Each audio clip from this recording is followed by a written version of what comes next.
I'm an engineer by profession. I'm busy. Paul Shank's not into Vegas or the lottery, It's just amazing. but at a flea market in Maryland, he hit the jackpot. It looked like an oversized party favor. Something caught his eye when he was hunting for aviation antiques one day. It looked like grab the freight ends, pull it, and the confetti would fly everywhere. He showed us very carefully. This is it. This is what you saw. Unrolling something that frankly looked like an extra large toilet paper roll. And it was fragile. My gosh, it was like holding the Dead Sea Scrolls. What made you spend 40 bucks on it, even that much? It spoke to me. Maybe that's, and a lot of these things do. You connect to them.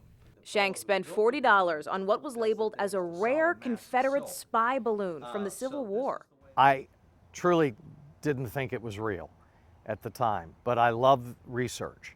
And in the process of research, you learn more about the piece, and sometimes you learn more about yourself too. Shank's research led to Tom Crouch, senior curator at the Smithsonian's National Air and Space Museum. Ballooning during the Civil War was incredibly significant. More than 150 years ago, troops in the Civil War used balloons to spy on enemies, kind of like old school drones. I'll often refer to it as Mr. Lincoln's Air Force. On July 4, 1862, one Confederate balloon made of fragile dress silk was captured by the Union side in a battle at Richmond. The Union balloonist, not impressed by the Confederate technology, chopped up the balloon and gave the pieces away. Historians think only a few of those pieces survived, one's at the Smithsonian, and when Paul Shank compared his flea market find to that museum heirloom, I immediately saw there is a match. What Paul has, what we have, it's a memento of an incredibly important incident, event, period in the history of the Civil War. When Mr. Shank brought the balloon to me, I was kind of blown away.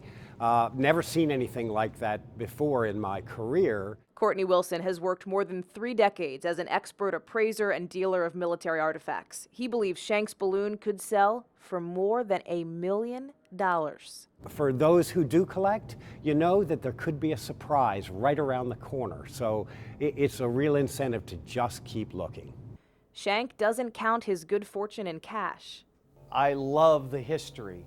It's not about the money. That's the way it is with collectors. These things somehow invigorate us. They connect us to our past.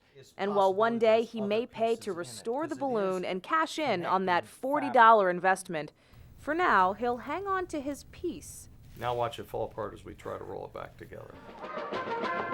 His pieces of the past.